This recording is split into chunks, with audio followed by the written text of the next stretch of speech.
Welcome to episode 3 of the 10 Life of Motivation. So today we are going to be talking about financial instability, which translates to being broke but with hope, being broke but with a financial strategy. In life, being broke doesn't mean you're useless. Being broke doesn't mean you are lazy, and being broke doesn't mean you're stupid. Sometimes we are in life whereby opportunities don't meet us to satisfy or to fulfill the kind of financial desires that we have.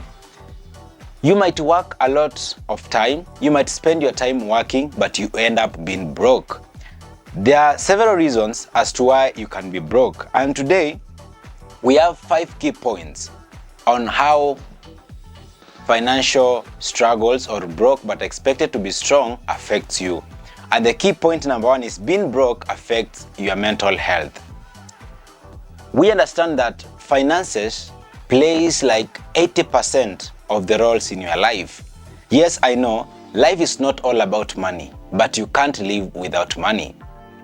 And therefore, if you have financial issues or financial struggles, you might end up being affected in your mental psychology, because when you're living, you need to pay for bills. For example, you need to pay for rent, you need to pay for health insurance, you need to pay for food, you need to pay for so many different things. And now, when you don't have this money, or when you're not financially stable, you end up having you end up having mental issues or mental struggle, because you are worried. What will I tell my landlord? Where am I going to get a job? How am I going to make money? Where am I going to get food? And even sometimes it affects your body, because when you don't have money at all, you end up missing even what to eat. You end up lacking food, and therefore it affects your mental struggle. And that's why in episode 2 we said it is not bad to ask for help. It is not weakness to ask for help. When you find yourself in this situation, understand everybody goes through this problem. And that's why I started by telling you, being broke doesn't mean you're lazy, doesn't mean you're stupid, doesn't mean you don't work, doesn't mean you're careless. It is just that you didn't meet some opportunity along the way, and therefore you end up being broke, or you end up having no money for your survival. Remember, when you don't talk to people, you survive. But when you talk to people and ask them for help, you start living. That we said that in episode 1. So always remember that when you have financial instability, you need to talk to people, because these people might connect you to a job. These people might help you directly with money, or these people might end up being your help.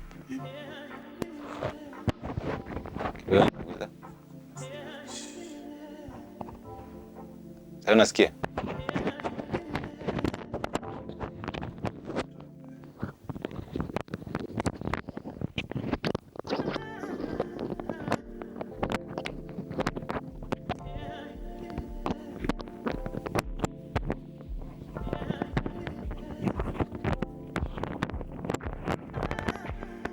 Sawa.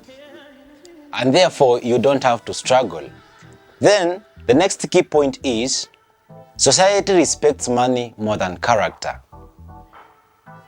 You see, finances, they are the biggest part of the economy. They are what runs the world. And you see, currency is one thing that everybody, if you see people waking up early in the morning, if you see people going to school, if you see people working extra hours, it is because they want to have financial freedom. So, when you are broke, people don't respect you, people don't value you, people don't want to be associated with you. But when you have money, everybody suddenly becomes your friend. Suddenly everybody wants to be associated with you, and suddenly everybody thinks you can help them. It is just a human character of dependency that when people have money, we tend to feel like we are secure. And that's why in our community right now, you find so many girls are sleeping with old men, because they feel like there is a financial security that these men are going to provide, and then we are going to be secure. Sometimes these girls don't even end up getting that money as they expected, but the feeling of there's security, then they end up relying on these men. And that's why we are saying society respects money and not character.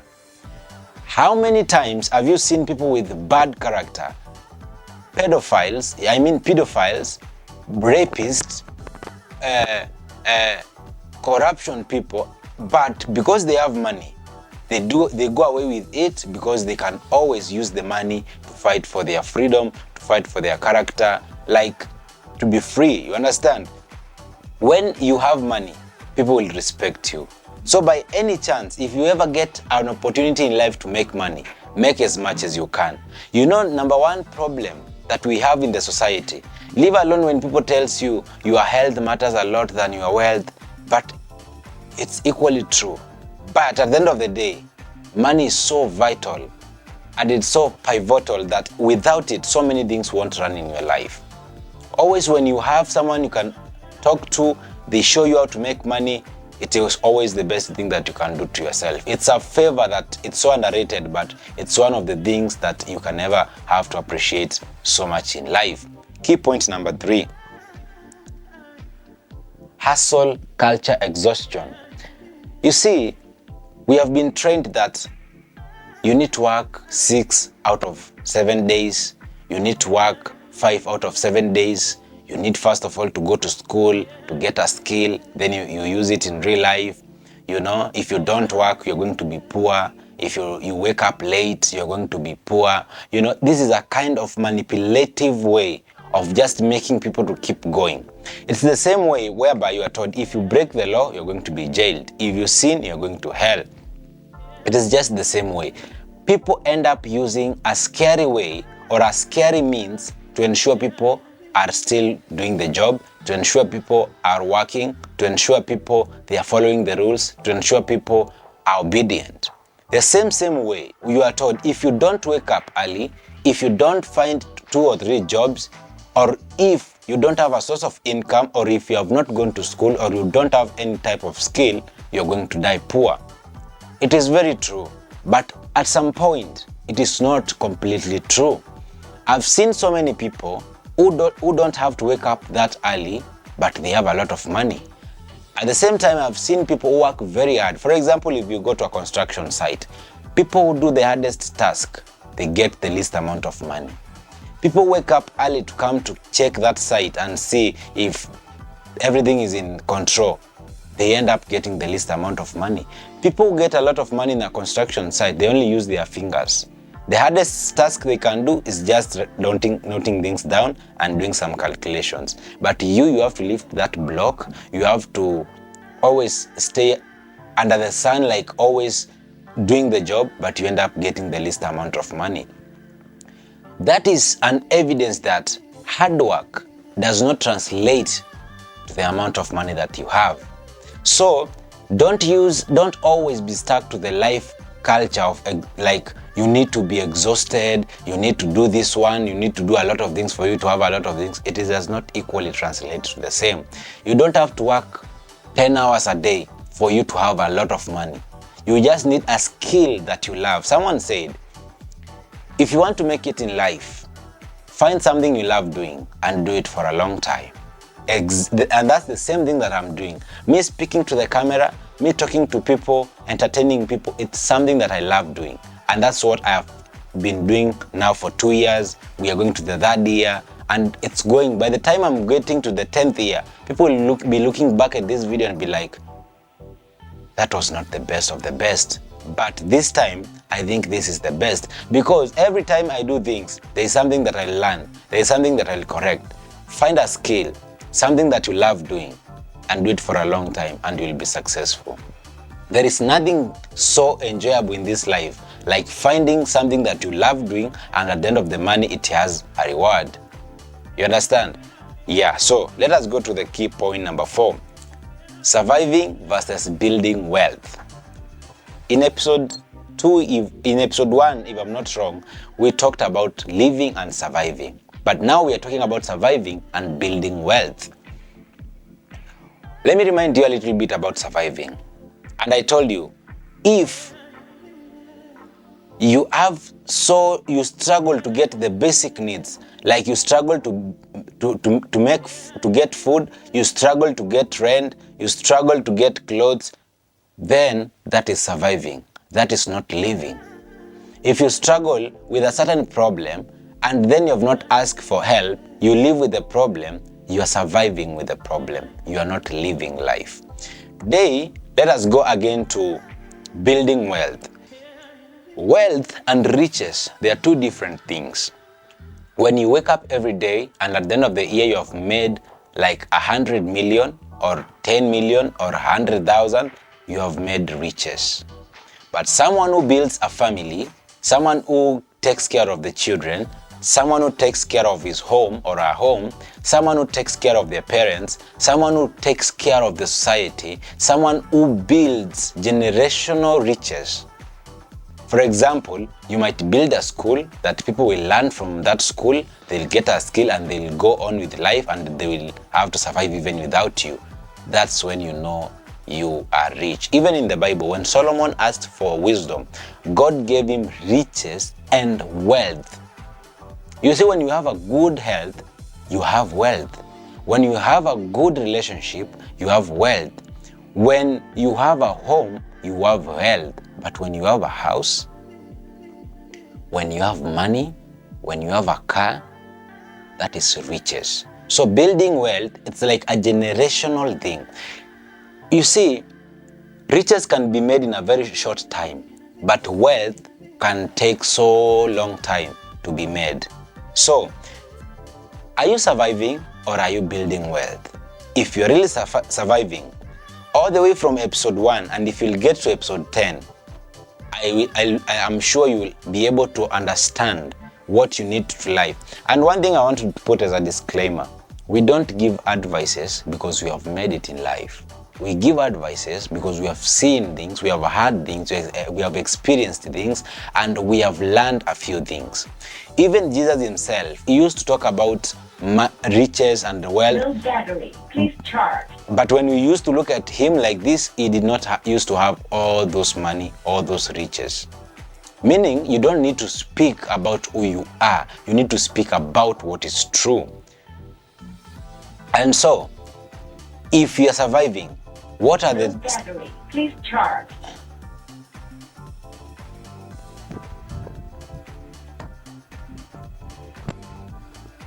And so, if you are surviving, what are the steps or measures that you need to take for you to start living?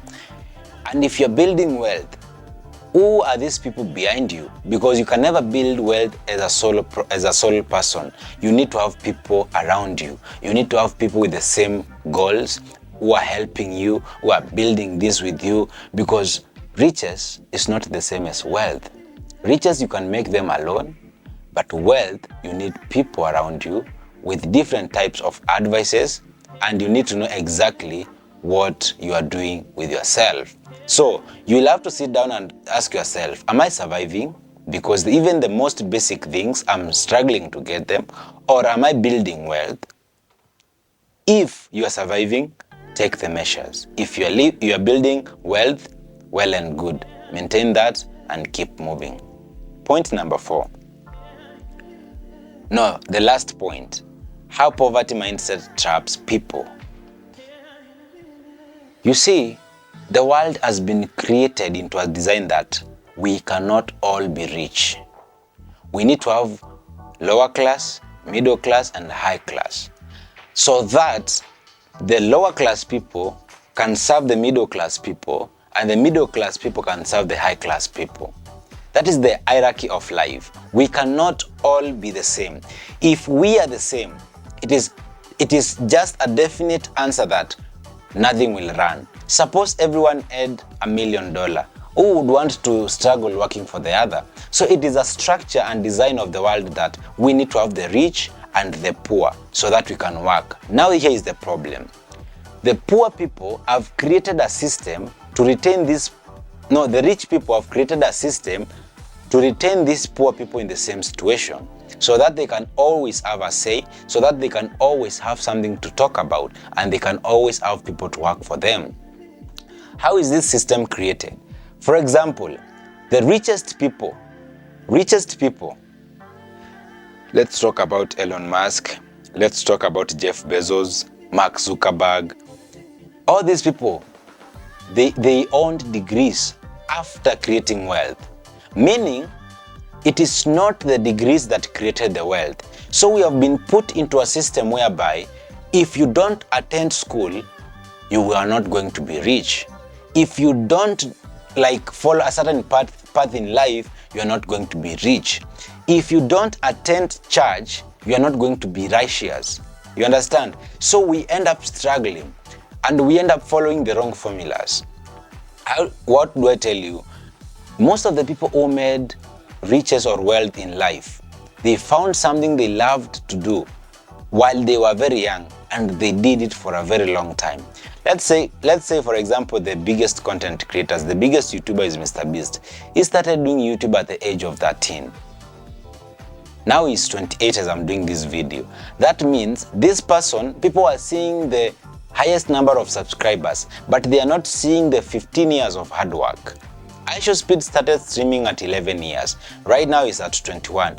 People are seeing the 40 million subscribers or the trend in the world, but they are not seeing all the 10 years of hard work.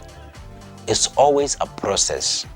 The process will not always be enjoyable, will not be easy, but with faith, it is possible. I used to tell people, faith doesn't make things easy. Faith makes things possible. And the impossible is the untried. Find something, it is never late. I will always tell people, it is never too late. You're looking at someone at the age of 13 and you're like, they're already doing something great. I'm 25, I'm 28, or I'm 30. I haven't figured out something that I want to do. And then you end up feeling late.